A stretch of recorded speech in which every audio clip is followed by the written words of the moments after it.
देश में ना हिंदू खतरे में है, ना मुसलमान खतरे में है, ना कोई भी जाति खतरे में है। खतरे में तो सिर्फ है बचपन और यूथ। लगातार हम जो बच्चा है उसको अगर हम युद्ध में धकेल देंगे, उसको अगर हम थाने का घेराव करवाएंगे तो वो पढ़ेगा कब? तो अगर आजकल कोई खतरे में है तो वो है बचपन। ऐसा कहना है रामदेव का। बाबा रामदेव क्या कुछ कह रहे हैं, योग गुरु बाबा रामदेव, हम आपको सुनाते हैं। देश में न हिंदू खतरे में है, न मुसलमान, न सिख, न ईसाई, न जैन, न बौद्ध, न ब्राह्मण, न क्षत्रिय, न वैश्य, न शूद्र, न दलित, न आदिवासी, वनवासी, न SC ST। देश में खतरे में है देश का बचपन, देश की जवानी, देश का वर्तमान और देश का भविष्य, देश की प्रकृति, देश की संस्कृति और सभ्यता, देश की अखंडता और संप्रभुता। इसलिए मैं इस समय सबसे बड़ा कोई देश का मुद्दा मानता हूं तो ये कि देश का बचपन कैसे बचे।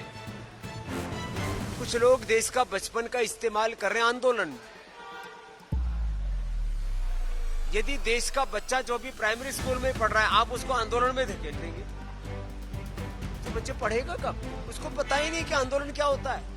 आपने उसको फूंक मार दी कि जा तू भी जा करके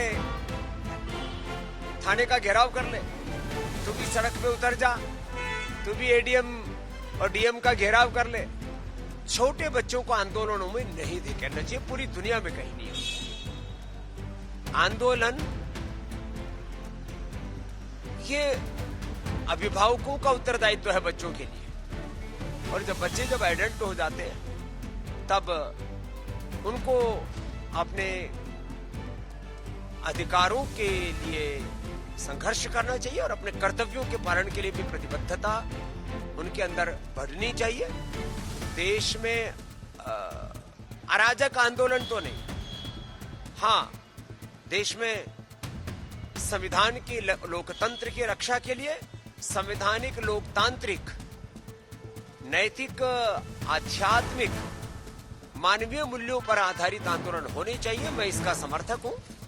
आंदोलन के नाम पर अनार्की, अराजकता भी नहीं होनी चाहिए और बच्चों का आंदोलन में इस्तेमाल नहीं होना चाहिए। हाँ, इतना जरूर है कि देश की शिक्षा की, चिकित्सा की सही दिशा होनी चाहिए और देश की शिक्षा, चिकित्सा व्यवस्था को लेकर के बहुत गहरे प्रश्न हैं, उनका समाधान होना चाहिए। और ये मानता हूं कि इसमें सरकारों का भी बहुत बड़ा उत्तरदायित्व है, लेकिन इसमें यह भी मानता हूं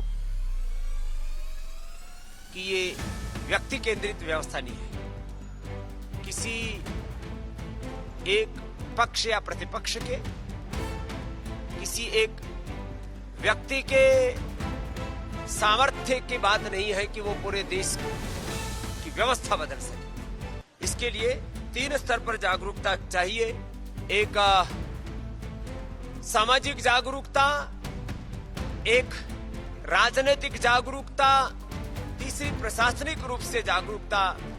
जो लोग बड़े उत्तरदायित्वों में हैं, उन सबको सामूहिक रूप से समझना होगा कि देश के सामने जितने भी बड़े प्रश्न हैं, बच्चों को लेकर के, युवाओं को लेकर के, नौकरियों को लेकर के, देश के भविष्य को लेकर के, प्रकृति पर्यावरण को लेकर के, सभी दिशाओं से देश को उन्नत बनाने के लिए